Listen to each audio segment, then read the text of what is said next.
Bismillahirrahmanirrahim. Dalam sebuah riwayat diceritakan bahwa ada seorang sahabat Nabi namanya Thauban. Thauban ini luar biasa dalam masalah ibadah, terutama dalam masalah salat berjamaah. Nyaris beliau ini tak pernah tinggal salat berjamaah. 5 waktu selalu berjamaah bersama dengan baginda Nabi di Masjid Nabawi.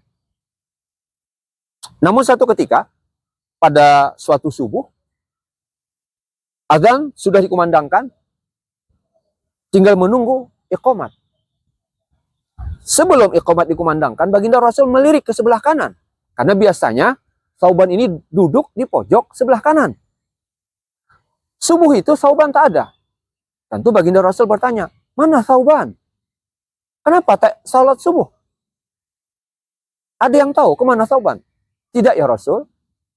Baik, kalau begitu kita tunggu sebentar lagi. Mungkin beliau masih di perjalanan. Setelah ditunggu sekian waktu, ternyata Thauban belum juga muncul ke masjid. Nah, khawatir waktu habis, kata Rasulullah, ya sudah, kita kalau begitu sholat saja. Nanti kita cari dia setelah selesai sholat subuh. Di mana rumahnya, kata Rasulullah? Agak jauh ya Rasul. Tidak di dalam kota Madinah ini, tapi agak jauh ke pinggiran kota Madinah. Berapa lama jaraknya, kata Rasulullah? Kurang lebih 3 jam. Baik, kata Rasul, kita cari rumahnya. Saudaraku, Anda bisa bayangkan, kalau jarak dari rumah Thauban ke masjid itu 3 jam, kalau sholat subuh misalnya dilaksanakan jam 4.30, artinya jam 1.30, Thauban sudah harus berangkat dari rumahnya menuju masjid. Bayangkan, jam 1.30 sudah berangkat dari rumah, dengan jarak 3 jam, namun sholat subuh berjamaah, Thauban tak mau terlewatkan. Ya sudah, akhirnya Rasulullah bersama beberapa orang sahabat berangkatlah menuju rumah Thauban. Setelah sampai di rumah yang ditunjukkan oleh sahabat tadi, salam diucapkan, pintu diketok, pintu dibuka, keluarlah seorang perempuan. Rasul bertanya, apakah benar ini rumah Thauban? Kata si perempuan, betul. Ya Rasulullah, saya adalah istrinya. Kata Rasulullah, mana Thauban? Beliau, wahai Rasul, beberapa saat yang lalu meninggal dunia. Sebelumnya beliau sakit, panas luar biasa, sehingga beliau tak bisa berangkat ke masjid. Dan akhirnya beliau meninggal dunia. Bagaimana keadaan beliau saat meninggal? Sang istri pun menjawab, ketika beliau menjelang sakaratul maut, saya dan anak-anak saya, kami mendengar beliau mengatakan, aduh, kenapa tidak lebih jauh? Itu ucapan pertama. Yang kedua, aduh, kenapa tidak yang baru? Yang ketiga, aduh, kenapa tidak semuanya? 3 kalimat inilah ya Rasulullah yang membuat saya bingung.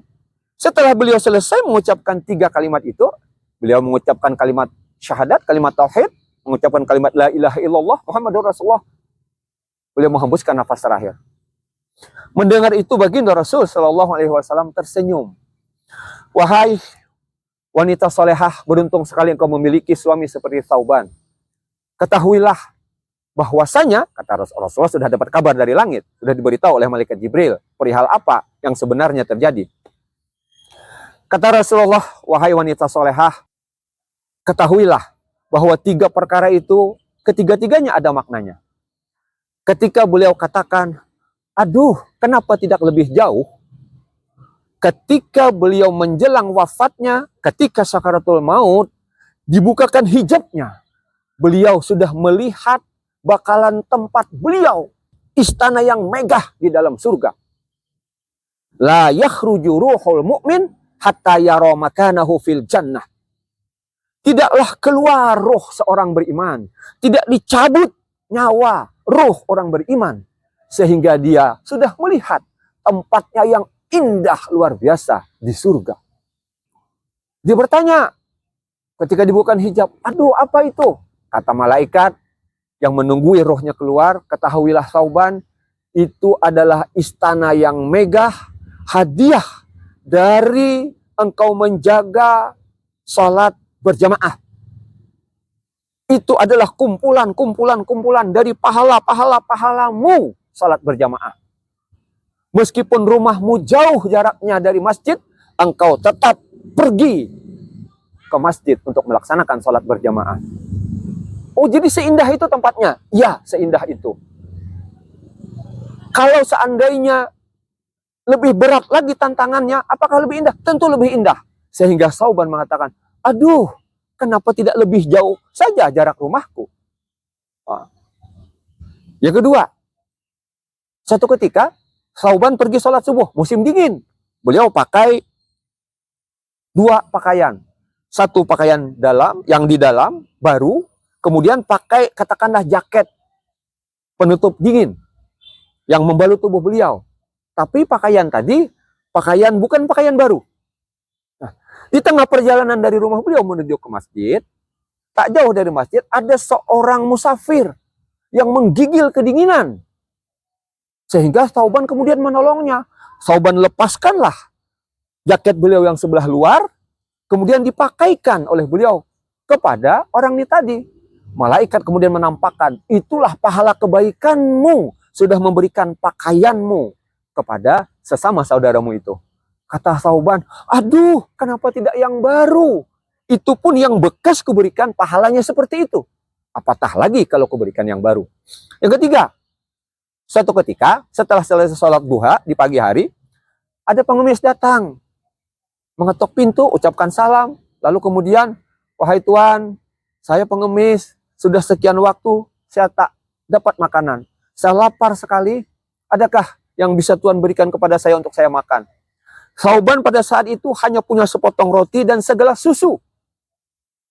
Akhirnya kemudian Thauban masuk lagi ke dalam rumahnya untuk mengambil gelas kosong, susu satu gelas tadi dibagi dua oleh Thauban, bahkan sepotong roti tadi pun dipotong dua.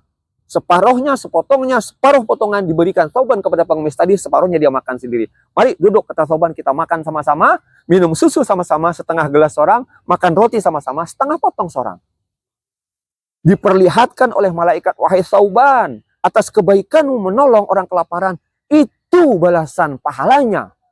Kata Thauban, aduh, kenapa tidak kuberikan semuanya? Seandainya kuberikan semuanya, tentu pahalanya akan lebih luar biasa. Saudaraku, mudah-mudahan dari riwayat ini menjadi motivasi untuk kita, untuk terus menjaga amal ibadah kita. Kita usahakan beribadah semaksimal mungkin, seoptimal mungkin, sebaik mungkin, sehingga kita mudah-mudahan akan diberikan juga ganjarannya oleh Allah dengan sebaik-baik balasan. Wallahu a'lam bishawab.